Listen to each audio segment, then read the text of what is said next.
Hello and welcome back, friends. So great to be with you today. I am celebrating Indigenous Peoples Day today. It is Monday, October 12th at the recording of this podcast and vlog. And so I just wanted to give a shout out to all of our Indigenous folks out there and just a message of gratitude for all of the wisdom that you bring to the world and that you're able to connect us with, especially the relationship that you have been able to maintain much better than most of us have with the earth and with natural cycles. I'm reading a couple of books right now that have really impressed upon me in an even deeper way the importance of honoring nature and following the cycle of the year. One of those is called Braiding Sweetgrass. It's one of the most incredible books I've ever read. And I would encourage you, if you have any interest in that sort of work, if you have any interest in yourself getting reconnected with nature to leverage yourself into a better quality of life, I feel that the people that know this the best of all are our First Nations people. So today I'm wearing these beautiful beaded earrings. This is from the 3 affiliated tribes here where I live. Not wanting to culturally appropriate here at all, but wanting to honor such beautiful work by displaying it on my blog today. So hopefully that doesn't offend anybody, but I just think they're beautiful, and I just want to honor all of our Indigenous people out there for the amazing skills that they are willing to share with us and the beauty that they bring. So that dovetails us into today's subject a little bit, which is essential oils for fall. And how that dovetails is that the Indigenous people have a handle on the same or similar information that is still retained in the traditions of Ayurveda and traditional Chinese medicine. And what all of those traditions show us is something that maybe should be very obvious to us, but often isn't. And that is that as the seasons change, as things change in nature, our bodies, our minds, our souls are also shifting with those changes. Today, as I'm looking out my window here across the road, I see a whole field of sunflowers that is now completely brown, drying out, ready to be harvested. I see tiger eye sumacs that are just like exploding with the brightest orange color. I see some fall flowers, actually, autumn joy sedums, blanket flowers that are red, some others that are those late season bloomers, some of the asters. And what it impresses upon me is that even a week ago when I was recording this podcast, it looked completely different outside. There was more color, there was more greenness that was less dry. And as we get more and more into fall, we're going to experience different things in our body than we do in the middle of summer or in the middle of winter. And one of the ways that we can really help to support our bodies in fall is looking at traditional Chinese medicine and what traditional Chinese medicine teaches us about the season of fall. So I'm going to be doing a couple of different podcasts about that, but today I want to focus specifically on essential oils. And the reason is I want to start with something that's extremely, extremely relevant to what traditional Chinese medicine is teaching us, but also to what the world is teaching us right now, which is that so many people are struggling with lung issues and digestive issues. In traditional Chinese medicine, our organs of focus for the fall are the lung and the large intestine. And I've touched on this a little bit in previous episodes about celebrating the fall equinox. So if you haven't had a chance to listen to those, maybe go back, and it's a little bit more of a general and broad ranging bit of information there. Today, I want to zero in a little bit more on some specifics. So the lungs and the large intestine, the lungs help to function in our body as a way to keep invaders out. Now that is when our lungs are healthy. And our large intestine obviously is an organ of elimination. It helps us to get rid of stuff that we need to get rid of. So we can look at those two principles in a very specific and physical way, but we can also look at them in more of a meta way where it's like, how do we apply those same ideas to the rest of our life? And today I want to look at it really specifically with essential oils for fall, because the essential oils for fall, the things that are naturally available to us right now and the things that we have within aromatherapy are things that are supportive to those two aspects, the lung health and the digestive health. Now, when we're talking about essential oils themselves are going to be much more focused on the lungs because they are something that we inhale, right? They go immediately into our respiratory tract. When they're there, they can help to clear out invaders of various kinds. They can help to tonify the lungs and the lung tissues. They can also help to support our moods and our stress response, which is really important when we're talking about our immunity and metal element, that armoring the immune system itself. So I have 3 different categories of essential oils that I feel are very relevant to fall season. The first category is our respiratory essential oils. Now, I mean, doesn't it seem like all of them are kind of respiratory because they are in essence, they are in their quintessence, they are in the air when we're using them most commonly. And we do have other ways to apply the essential oils, but really the way that most people start using essential oils is in something like a diffuser or even just doing direct palm inhalation or inhalation from the bottle. When we're talking about respiratory oils, though, I'm talking about a very specific family of essential oils, and I've touched on this a little bit before, and that is any essential oil for lung health. Now, I did a podcast a few weeks ago about lung health specifically because of all of the forest fires and the poor quality of air that is in more extremes than it typically is at this time of year. So you can go back and listen to some of my thoughts from that podcast if you want to go a little bit more into depth with the respiratory oils for lung health.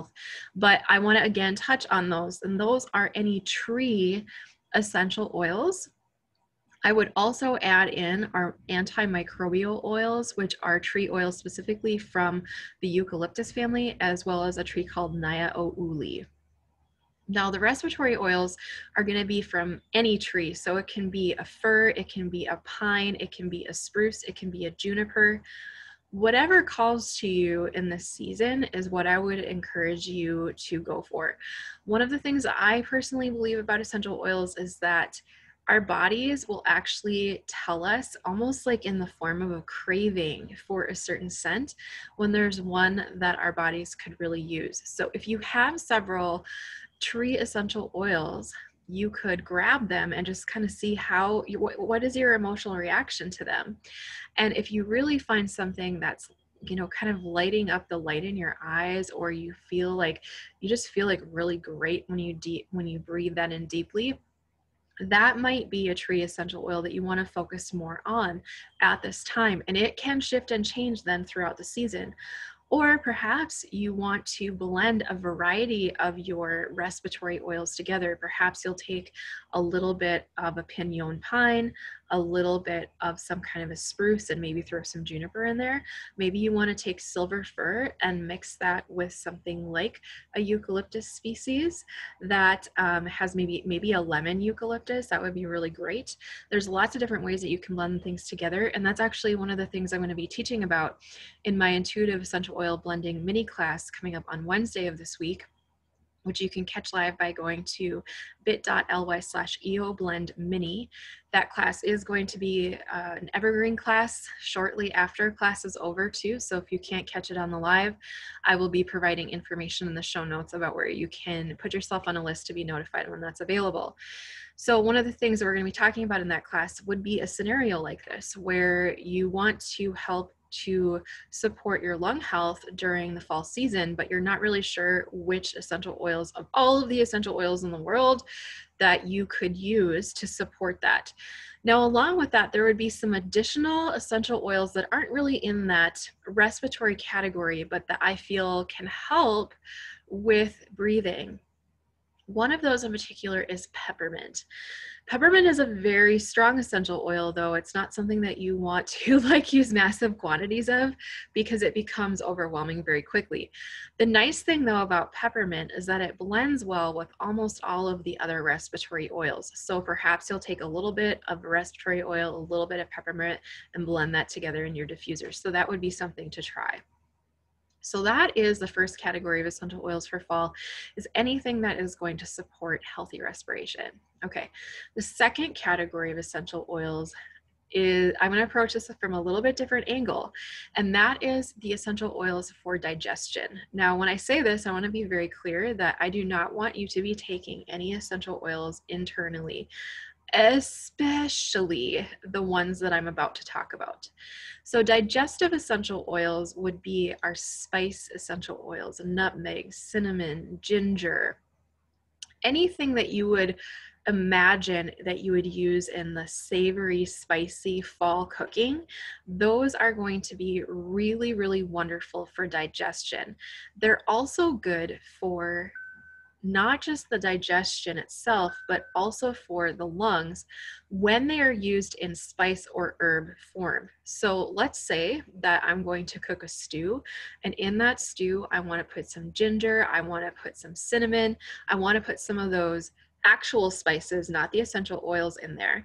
They cook into that wonderful stew. The stew is already cooked, so it's easier on the digestion. It probably has some bone broth in there to help with digestion. And then it has those really wonderful spice essential oils. Those essential oils are very good for soothing the digestive tract, but from a traditional Chinese medicine perspective, the quality that those spices then give off rises into the lung area to support the lung qi as well. So using more spices in your cooking, not the essential oils, but the spices themselves, is a really great way to use those types of essential oils.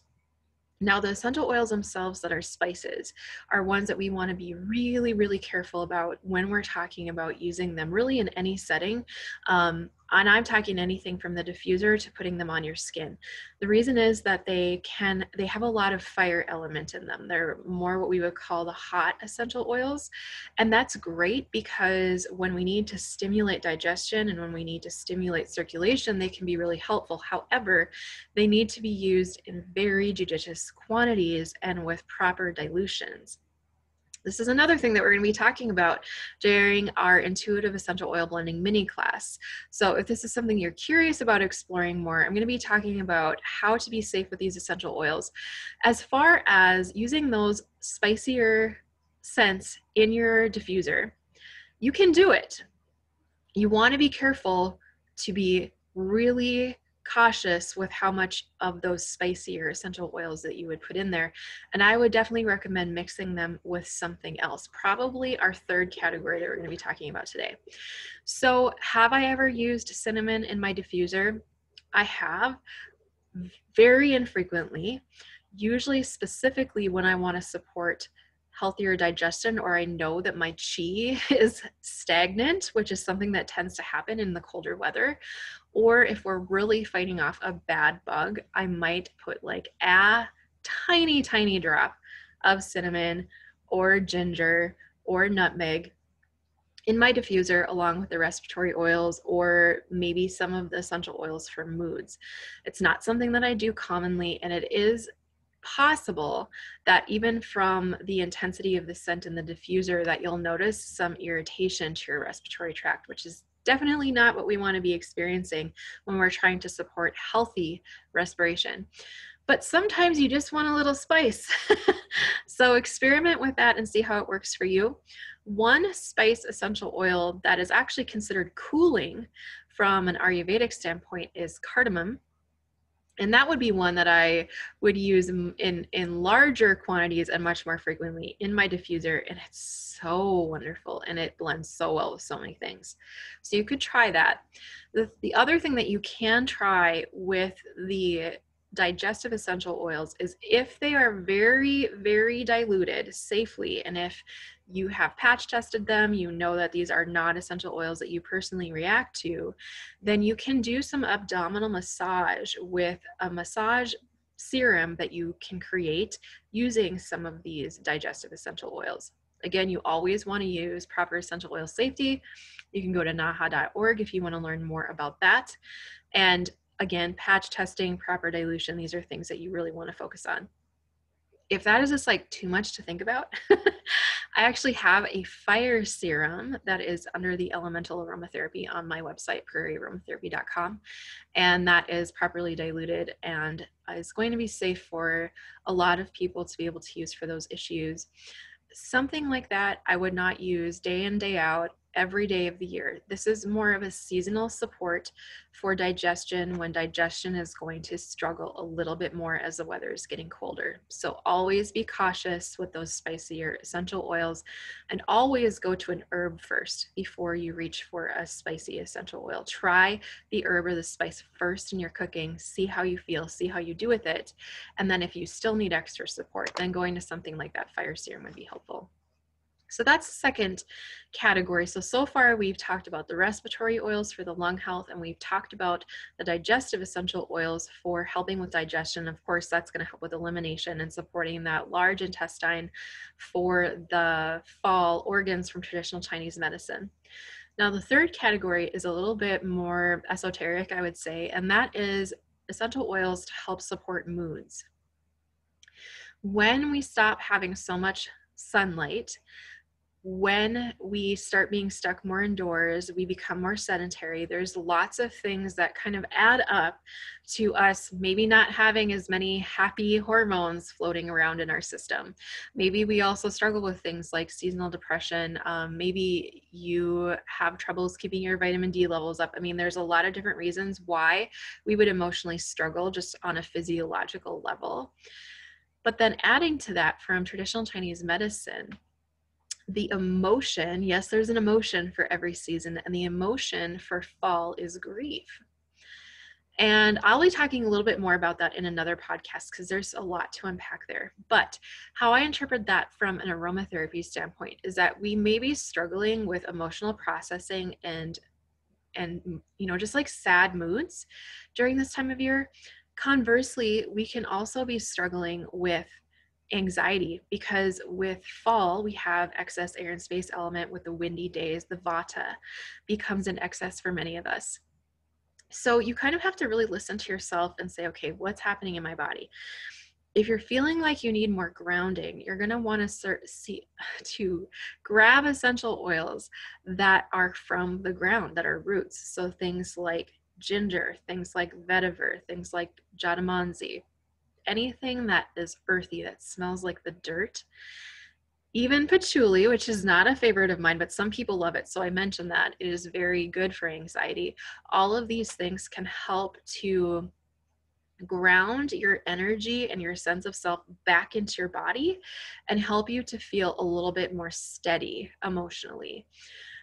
On the other hand, perhaps you are feeling more into that sad, heavy sort of mood. And in that case, we're going to want to choose essential oils that have a lot of lightness to them. And that would be things like the citrus essential oils. That would be things like our flower essential oils. And it would be things that are very nurturing. So from that, I would grab things like sweet orange, bergamot. I would grab rose. Rose is one of the most maternal, most nurturing essential oils. If you're feeling like you need some nurturing, it's a wonderful, wonderful choice. It is also very expensive though. So as an alternative, you can grab rose geranium. Or if you actually are processing through grief, or you're feeling stuck in emotional process of any kind, angelica is a really interesting essential oil. There's actually two different ones. There's the root and there's the seed, and they smell a little bit differently. And it's primarily the ones that I use for a grief situation when someone has lost someone close to them and I'm making a synergy for that person. That is going to be an essential oil, one of those two that I'm going to probably grab to include in that. Now, cautions with that, it can be reactive for people on their skin. Try it in your diffuser first. Always dilute properly, of course. So those are some thoughts on essential oils for fall. How I would wrap all of that up, though, is to say that really ultimately your own instincts about what your body needs, what your soul needs, what your emotions need, what your mind needs is what you need to listen to first. So all of these things are just larger concepts that we can understand about fall, but ultimately what I want to connect you back to is not just your own understanding of nature and listening to what nature's telling you, but as part of nature, that you also learn to listen to your own body and to your own soul and to your own heart and say, I know she said that I'm supposed to be using the respiratory oils, but right now I just really want to diffuse some rosemary. Well, go ahead. There's no right or wrong here. If you're feeling the need for that kind of support, if you're having a craving for a specific scent, that can be your body giving you some clues about some support that you could use. So always listen to your instincts. Of course, always be safe as well. So that's what I have for today. Hope that was helpful. I hope it was interesting and inspirational. If it was, please like, subscribe, comment, hit those notification buttons. And of course, I always appreciate those 5-star reviews on your podcast apps. And I will see you next time.